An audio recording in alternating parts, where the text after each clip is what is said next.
Welcome back, Tadpole Lands. Today we will be analyzing five of the biggest Oregon sacrifice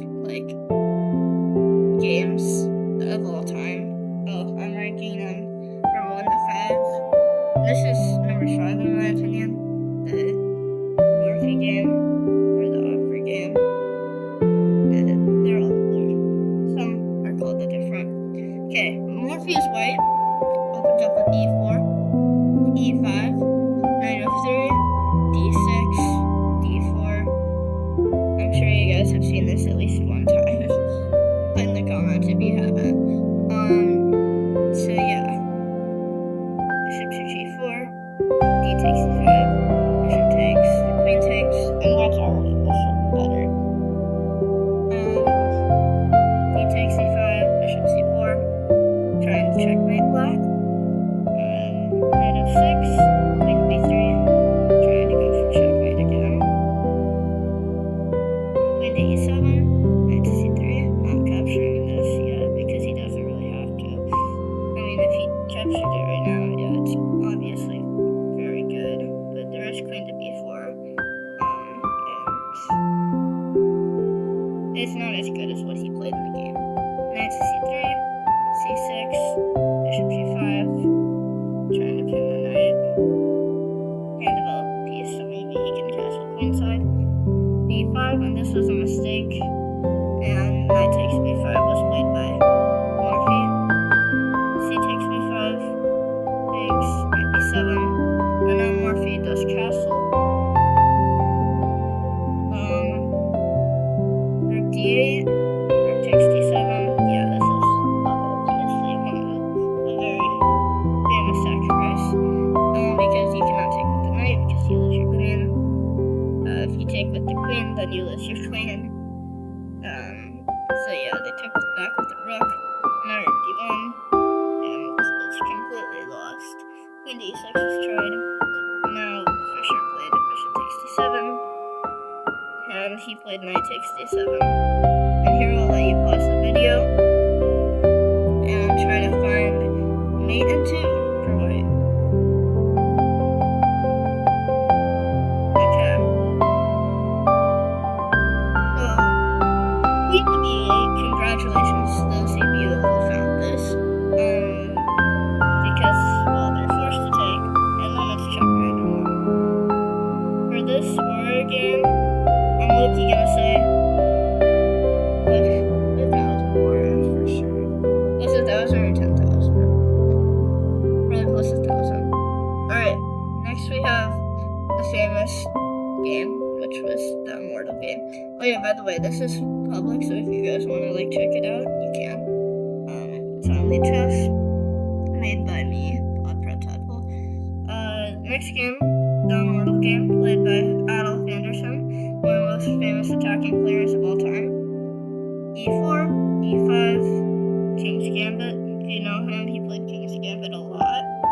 He takes f4, bishop c4, queen h4, king f1, b5. And this is an okay move that's trying to go for central control and developing the pieces. Knight f6. It's also trying to lure away from this f7, so black is probably better here, I'd say.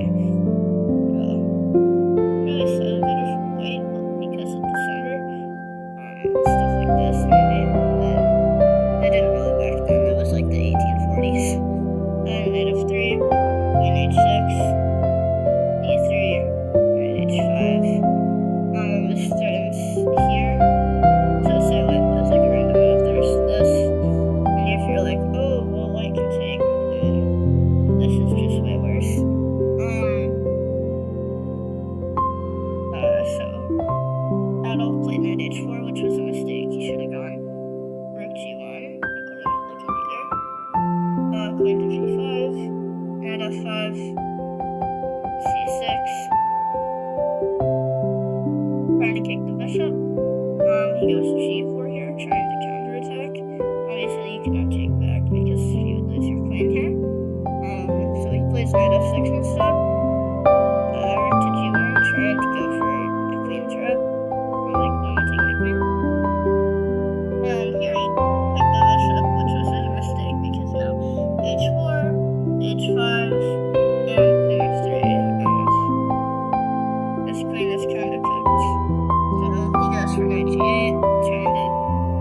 gave his queen, obviously.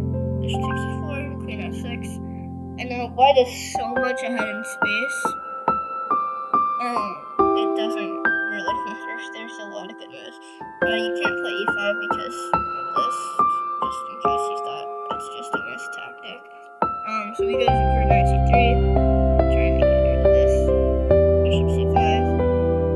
He goes knight to d5. Queen takes b2. Bishop to d6, which was a blunder. Should have gone for rook e1 here. Because you can't take here because of like stuff like this. So yeah, very bad position. But he goes bishop to d6. Still slightly better. And he took the rook here. Now he goes for e5, trying to go for this. Which would be mate. Let's say black like plays like a random move. Then this is checkmate. The bishop hits the king and the knight protects that square. So queen takes a1, king e2, trying to avoid the checks, all the checks. Now knight a6 and it's mate in 3. So yeah, knight takes g7. I don't really know why he didn't play like bishop a6 here.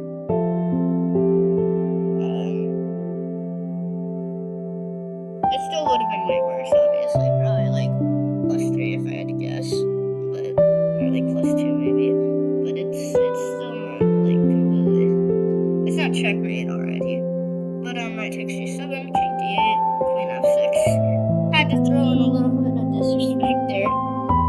Knight takes f6, and bishop to e7. I mean, this is a very nice sacrifice. Maybe he thought he couldn't get checkmated because bishop c7 is not available here. But yeah, queen f6 is a very nice mating technique pattern.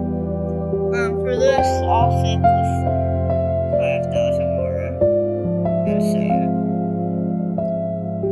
This is the Evergreen game, also by Adolf Anderson. e4, e5, 3, knight c6, bishop c4, bishop c5, and he goes for the Evans Gambit here. Why it's so dangerous. If you didn't watch my video already about it, a little bit ago, like a week or 2 ago, go check it out. It is a pretty helpful video. Bishop takes b4, c3, bishop a5, d4, e takes d4, castles. Obviously, you cannot take this pawn back. You can't play knight takes, but it's more common to go castles here. And then if they go here, so it's just like way too open. There's like bishop g5 and stuff like that. So d3, queen to b3. She didn't even want to take that pawn. Just trying to hit this, obviously taking advantage that this bishop isn't on b6 and there's not knight a5. Queen to f6, e5. You're probably wondering why they didn't go here. They can go here, but it's not like bad. So e5 here.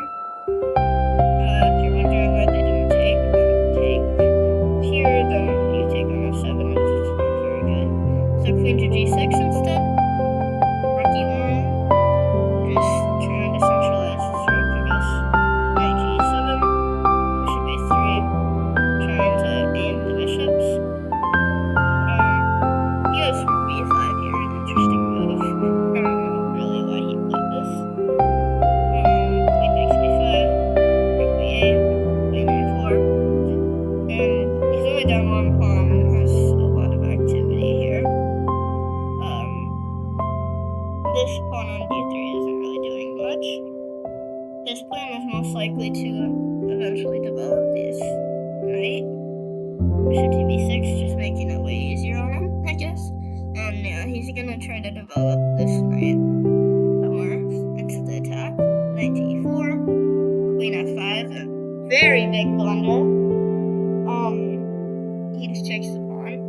He's starting this, he goes for queen h5. And if you're wondering why it was such a big blunder, it's because he gained that pawn. He has a ton of initiative. Yeah.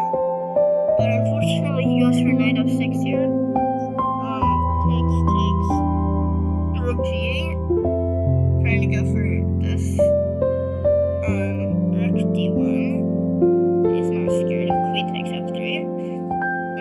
this because of rook takes e7.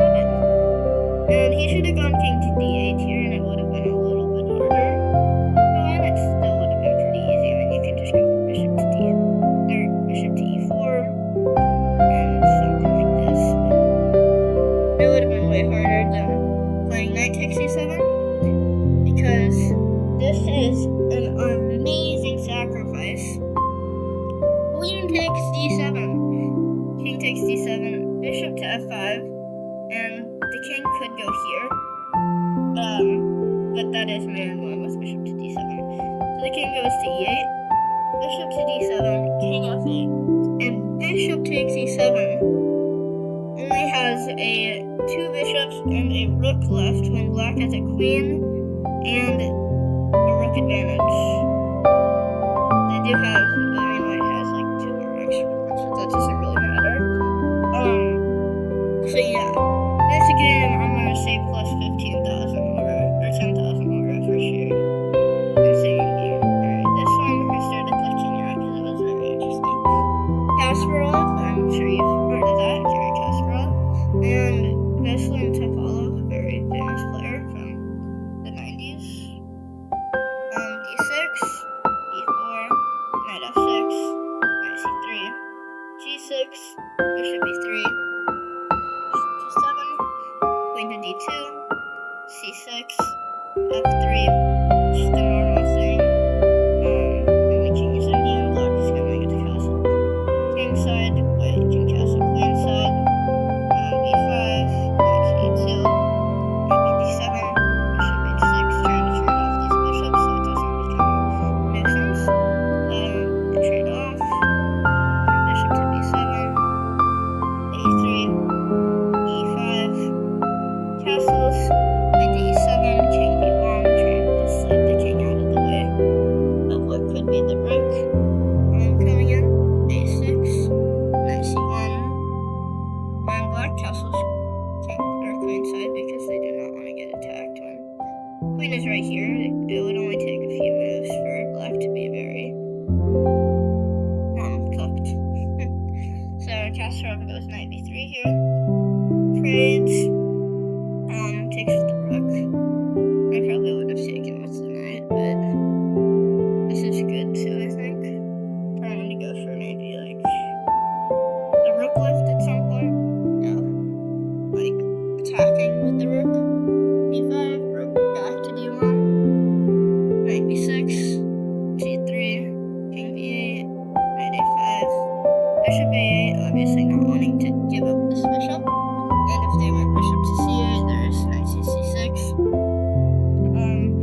So bishop to A8, bishop to H3. Very long line for this bishop.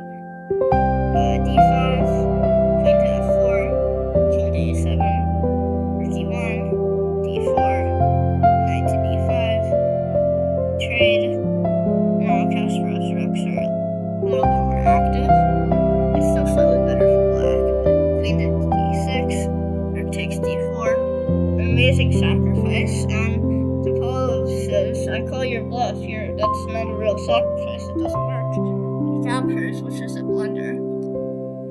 And sacrifice by Kasparov, rook to E7, and if you're wondering why he didn't take, it's because of this. It's kind of bad after that, because of this. It is actually checkmate. So yeah, that's not good. King to B6, queen takes, sacrificing the knight.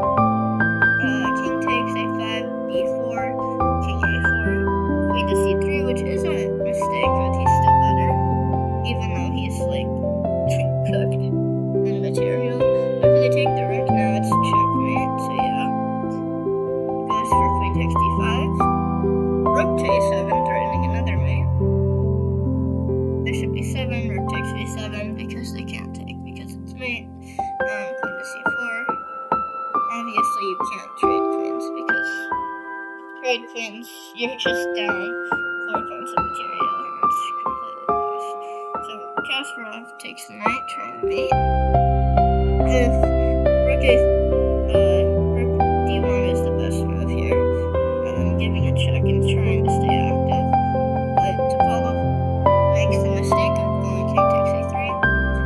Now queen takes c6, king takes b4, c3, king takes c3, queen a1, king d2, queen b2, king d1, bishop f1. Because if you take, there's a lot of like good ways to play here. There's queen c2, king e1, or d7. That's alright. Rook to d2 was played. And if you take here, then it's alright. It's probably better for black because of the pass pawn, because of like, let's say this, and white probably go here. It's probably slightly better. Yeah, it's interesting. Equal. Rook to d7. Trying to get him to take. He does. Bishop takes c4. Bishop takes c4. Queen takes h8. Rook d3. Queen a8. c3. Queen a4. King e1. f4. f5. King c1. Rook d2. And queen e7. And in this position, on move 44, Paul had resigned the game. This was an insanely well-played game. 93 accuracy by Kasparov, 88 by Topalov. Oregon for this one probably like 20,000. I'm not even gonna lie, insane. And the last game, we have Bobby Fischer, a 13-year-old Bobby Fischer, versus Donald Bryan. Fischer played amazing. I think you've all heard of this one also. You guys should have heard of a lot of these. You should have heard of all of them probably before this. But knight f6, c4, g6, knight c3, bishop g7, d4, castles, trying to castle early, bishop f4, d5, queen d3, bishop takes the pawn, takes back, c6, normal queen's gambit stuff, e4, knight bd7, rook d1, and has a little bit of advantage right now, knight to b6, queen c5, bishop g4, bishop g5, which was a blunder, and Fischer spotted an amazing move, knight to a4. You're wondering why you can't just take, there is knight takes e4, queen c2, bishop takes f3, and then knight takes g5, and this is completely losing. Right. So he goes for queen a3, knight takes e3, and he just wins the pawn, bishop takes e7, queen d7, and queen b6. If you're wondering why he didn't take, it's most likely because of this. Bishop c4, knight takes c3, sacrifice. If you take, then there's this. Bishop c5, rook e8 check, king f1, bishop e6. One of the most famous sacrifices of all time. Bishop takes c6 was played. Bishop takes c4, king g1, knight e2, king f1, knight takes d4, king g1, knight e2, king f1, knight c3, king g1, a takes c6. Threatening the queen and the rook at the same time. Queen to b4, rook a4, protecting his bishop because he can. Queen takes c6, now he takes the rook. Fischer is up in material already, and it's like -6 against Donald Bryan. That's an accomplishment. It is the game of the century. That's why it's called that. h3, rook takes a2, king e2, takes there, rook takes e1, queen d8, bishop f8, knight takes e1, bishop d5, trying to go for maybe something involving this, maybe knight d3,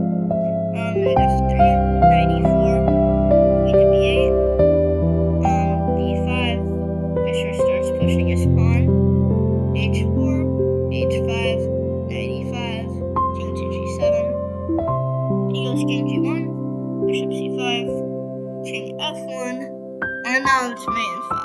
Knight to g3, king e1, bishop b4, king d1, bishop b3, king c1, knight e2, king b1, knight c3, king c1, and rook to c2 mate. I'm not even gonna lie, this is plus 1 million aura. This is one of the best games I've ever seen played. I think this is the best game that's ever been played in chess, probably.